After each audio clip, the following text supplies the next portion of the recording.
Hello dear students, welcome to our channel education Bangla. আজকে আমরা HS 2023-এর chemistry suggestion নিয়ে আলোচনা করব। এটা আমাদের লেকচার নাম্বার 7.1 তোমরা বলতে পারো। 7.1 কেন? এই যে তোমাদের চ্যাপ্টার রয়েছে পি ব্লক মৌলসমূহ, এটার আজকে পার্ট 1। পি ব্লক মৌলসমূহকে আমরা দুটো পার্টে ভাগ করেছি, লেকচার নাম্বার 7.1 এবং তারপরে রয়েছে লেকচার নাম্বার 7.2। আজকে তোমরা এটা পার্ট 1 বলতে পারো বা 7.1 বলতে পারো, ঠিক আছে? এরপরে আমরা ডি ব্লকের যেদিন হবে ডি ব্লকের সঙ্গে সঙ্গেই কিন্তু পি ব্লকের সেকেন্ড পার্টটা অর্থাৎ পার্ট 2 7.2 লেকচার নম্বর যেটা রয়েছে সেটা কমপ্লিট করবো। আর সেদিনই ডি এবং এ ব্লক যেটা চ্যাপ্টার রয়েছে ওটা তো ছোট চ্যাপ্টার, ওইটাও করে নেব। আজকে পি ব্লক মৌলসমূহের যেটা চ্যাপ্টার সেটার পার্ট ওয়ানে আমরা এমসিকিউ এবং 2 মার্কস নিয়ে আলোচনা করব। এই চ্যাপ্টার থেকে একটা এমসিকিউ আসে এবং একটা 2 মার্কসের কোশ্চেন আসে, ঠিক আছে? এটার জন্য দুটো বা তিনটে কোশ্চেন আসবে আর কি। 2 মার্কসের যেটা থাকে ওটাতে অর থেকে যায় মাঝে মাঝে, ঠিক আছে? অরের কোশ্চেন থাকে। তো তোমরা এই একটা এমসিকিউ এবং 2 মার্কসের কোশ্চেন পেতে, কমন পেতে গেলে কি কি পড়তে হবে তোমাদের, সেটা আজকে আলোচনা করব। এবং পার্ট 2-তে আমরা কিন্তু 3 মার্কস নিয়ে আলোচনা করব। এই চ্যাপ্টার থেকে মূলত 3 ধরনের কোশ্চেন আছে: 3 মার্কস, 2 মার্কস এবং 1 মার্কস, ঠিক আছে? এই চ্যাপ্টার থেকে আমরা 3 মার্কসের কোশ্চেন নিয়ে আলোচনা করব। আমি আজকে 1 মার্কস যেটা রয়েছে এমসিকিউ এবং তার সঙ্গে সঙ্গে তোমাদের 2 মার্কসের যেগুলো রয়েছে সেইগুলো নিয়ে আজকের মেন আলোচনা হবে। সরি, এখানে 5, এটা হবে 5 মার্কস, 3 মার্কস নয়। আমি বইতে দেখলাম 5 মার্কস রয়েছে। 5 মার্কসের কোশ্চেন নিয়ে হবে আমাদের পার্ট 2 পি ব্লকের। ওকে, পার্ট 2। আজকে পার্ট 1 এ এমসিকিউ এবং 2 মার্কস। প্রথমে আমরা এমসিকিউ গুলো দেখব। এমসিকিউতে কি কি পড়তে হবে? এক দাগে রয়েছে XEF6 এর জ্যামিতিক আকৃতি কিরূপ? এই যে জ্যামিতিক আকৃতি দিয়ে কোশ্চেনগুলো, জ্যামিতিক আকৃতি দিয়ে এই কোশ্চেনগুলো কিন্তু ভিভিআই, ভেরি ভেরি ইম্পর্টেন্ট তোমাদের এইচএস 2023-এর রেসপেক্টে। এই জ্যামিতিক আকৃতির যত কোশ্চেন আছে তোমরা করে নেবে। আর বেসিক্যালি এই যে জেনন দিয়ে যে কোশ্চেনগুলো, এই কোশ্চেনগুলো আরও ইম্পর্টেন্ট হয়। 2 দাগে রয়েছে ফ্লোরিন জলের সঙ্গে বিক্রিয়া করে কি উৎপন্ন করে? অর্থাৎ প্রধান যে আর কি উৎপন্ন যে পদার্থ, সেই প্রধান উৎপন্ন পদার্থের নাম কি সেটা আর কি লিখতে হবে। যেহেতু এগুলো এমসিকিউতে আসবে তোমাদের অপশান থাকবে। এখানে আমি অপশান দিইনি কারণ আর কি তোমরা এটা খুঁজে নিও। এখানে অপশান দিলে এই ভিডিওটা একটু বড় হয়ে যেত, অপশানগুলো পড়তে সময় লাগে। সেই জন্য আমি মেনলি কোশ্চেন হিসেবেই দিয়ে দিয়েছি এগুলো। তোমাদের 5 মার্কসের যে কোশ্চেন সেখানেও কিন্তু পার্টে যে কোশ্চেনগুলো আসে সেখানে চলে আসতে পারে। 5 মার্কসগুলো এইভাবে আসে 3+1+1 বা 2+2+1। এখানে কিন্তু এই 1 মার্কসের জন্য এই কোশ্চেনগুলো আসতে পারে, তো সেইটার জন্যও এগুলো রেডি করে রেখো। 3 দাগ, অক্সিজেন ও পটাশিয়ামের দহনে উৎপন্ন অক্সাইডের সংকেত কি? অক্সিজেন এবং পটাশিয়ামের দহনে উৎপন্ন অক্সাইডের সংকেতটা লিখতে হবে, অনলি সংকেত, বিক্রিয়া নয়। 4 দাগ রয়েছে HBr, হাইড্রোজেন ব্রোমাইড এর জলীয় দ্রবণ থেকে ব্রোমিন নির্গত হয়ে গেলে, অর্থাৎ বিআর নির্গত করার জন্য প্রদত্ত কোনটি প্রয়োজন? Cl2, N2, CO2 নাকি I2? এরপরে এমসিকিউর জন্য দেখো 5 দাগে রয়েছে আয়োডিন দ্রবণকে বিবর্ণ করতে যে জলীয় দ্রবণটি মিশিয়ে ঝাঁকানো হয় সেটি কি? এটাও আমি এসিকিউ আকারে দিয়েছি, তোমরা এমসিকিউ আকারে পড়তে পারে বা 5 মার্কের লেজুর হিসেবে পড়তে পারে। 6 দাগে রয়েছে জেননের কোন যৌগটি গঠিত হয় না? XCO3, XCF4, XCCl4 নাকি XCO2F2? এরপরে আমরা চলে আসবো 7 দাগে। 7 দাগের কোশ্চেন রয়েছে প্রদত্ত কোন ক্যাটায়নটি অ্যামোনিয়ার সঙ্গে জটিল যৌগ গঠন করে না?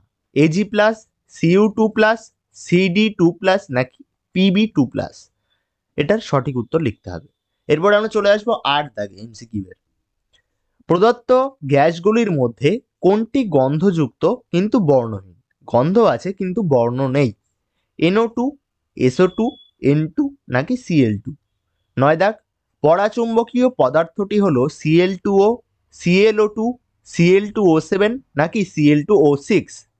10 দাগ, প্রদত্ত কোন যৌগটির ক্ষারকীয় ধর্মের তীব্রতা সবচেয়ে বেশি? NH3, PH3, ASH3 নাকি BiH3? এই ছিল পি ব্লকের এমসিকিউ যেগুলো তোমাদের করতে হবে। টপ 10 কোশ্চেন এই চ্যাপ্টারের।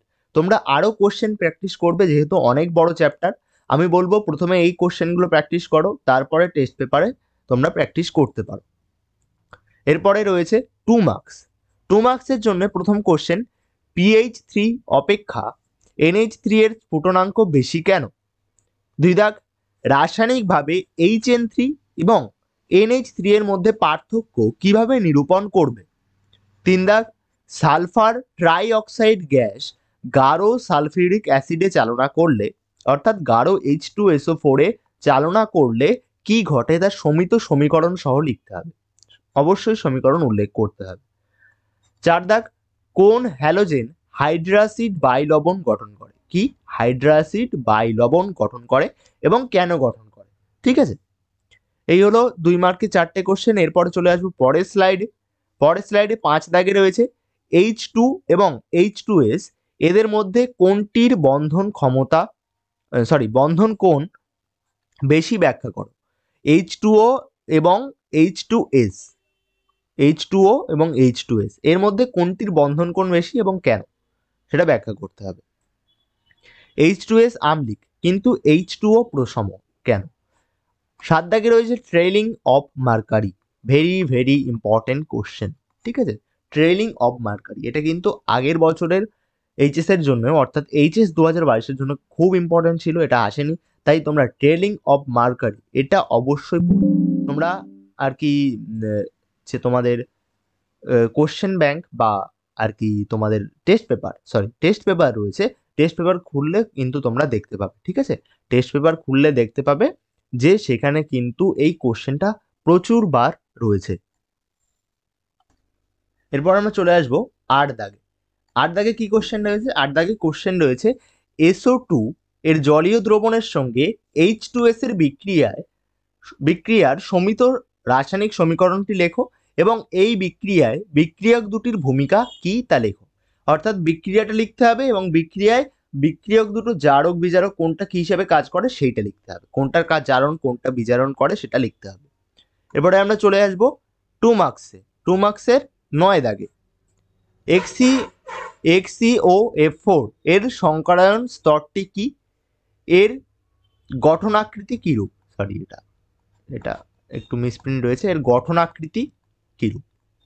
অর্থাৎ আমি আগেই বলেছিলাম জেনন দিয়ে যে সমস্ত জটিল বলবো না, যে সমস্ত যৌগ রয়েছে সেই যৌগগুলোর গঠনাকৃতি এবং সংকরায়ন অবস্থা। আমি তো আগে বলেছিলাম গঠনাকৃতি পড়বে, গঠনাকৃতিগুলো মোস্ট ইম্পর্টেন্ট, তাছাড়াও সংকরায়ন অবস্থাগুলো তোমরা করে রাখবে। আমি দরকার হলে এর একটা আলাদা চার্ট পি ব্লকের নেক্সট যে পার্ট 2 রয়েছে সেখানে দিয়ে দেবো। ঠিক আছে, সংকরায়ন অবস্থা এবং গঠনাকৃতি নিয়ে তোমাদের বইতেও দেখবে পেয়ে যাবে। 10 দাগ রয়েছে NCl3 আর্দ্র বিশ্লেষিত হলেও NF3 হয় না কেন সেটা ব্যাখ্যা করো। ঠিক আছে, NCl3 যদিও আর্দ্র বিশ্লেষিত হয় NF3 হয় না কেন সেটা ব্যাখ্যা করতে হবে। তাহলে এখানেই শেষ হলো। আজকে আমরা করলাম MCQ এবং তার সঙ্গে করে নিলাম 2 মার্কস, MCQ এবং 2 মার্কস। ঠিক আছে, এর পরের দিন আমরা 5 মার্কসটা বাকি থাকলো। 5 মার্কসের পরের দিন আমরা করব অর্থাৎ পার্ট 2 যেটা আপলোড হবে সেটা পার্ট 2টা আপলোড হবে ডি ব্লক যেদিন রয়েছে, তোমাদের ডি ব্লকের সঙ্গেই কিন্তু পার্ট 2 আপলোড করে দেবো। সেখানে অবশ্যই তোমরা 5 মার্কসের কোশ্চেনগুলো করে নেবে এই চ্যাপ্টার থেকে। আজকে MCQ এবং 2 মার্কসগুলো কমপ্লিট করে দিলাম। আজকের ভিডিওটা তোমাদের যদি ভালো লাগে অবশ্যই ভিডিওটা লাইক করতে পারো এবং আজ থেকেই আমাদের চ্যানেলে কনসেপ্ট বক্সের ভিডিও আসবে একটু পর থেকেই, অর্থাৎ আজ সন্ধেবেলা। সেই ভিডিওগুলো তোমরা কিন্তু অবশ্যই দেখবে। বায়োলজির কনসেপ্ট বক্স মেনলি আসবে আজ থেকে। আমরা বায়োলজির সাথে সাথে কেমিস্ট্রি এবং ফিজিক্সেরও কনসেপ্ট বক্স আনার চেষ্টা করছি। কনসেপ্ট বক্স বলতে প্রতিটা চ্যাপ্টারের মেন যে টপিকগুলো রয়েছে বা কনসেপ্টগুলো রয়েছে পরীক্ষাতে আসার মতো, সেই কনসেপ্ট বা টপিকগুলোকে অ্যান্সার সহ সেগুলো ডিসকাস করা, সেগুলো তোমরা আজ থেকেই আমাদের চ্যানেলে পেয়ে যাবে। তাই আমাদের চ্যানেলটা সাবস্ক্রাইব করে রাখতে পারো। আজকের ভিডিওটি যদি ভালো লাগে বন্ধুদের কাছে ভিডিওটি শেয়ার করতে পারো এবং আমাদের চ্যানেলের সাবস্ক্রাইব যদি এখনো না করে থাকো আমাদের চ্যানেলটা সাবস্ক্রাইব করে আমাদের উৎসাহিত করে তোলো। আর কি কি ভিডিও তোমাদের দরকার অবশ্যই কমেন্ট বক্সে সেইগুলো কিন্তু কমেন্ট করতে ভুলো না। অবশ্যই কমেন্ট করো তোমাদের কি নিড আছে, নয়তো আমি বুঝতে পারবো না। অবশ্যই কমেন্ট করো। আর আজকের ভিডিওটা ভালো লাগলে লাইক করো, বললাম বন্ধুদের কাছে শেয়ার করে এটাও জানিয়ে দিও। ঠিক আছে, তাহলে চলো আবার দেখা হবে পরের ভিডিওতে। ততক্ষণের জন্য তোমাদের সবাইকে থ্যাংক ইউ আজকের ভিডিওটা দেখার জন্য।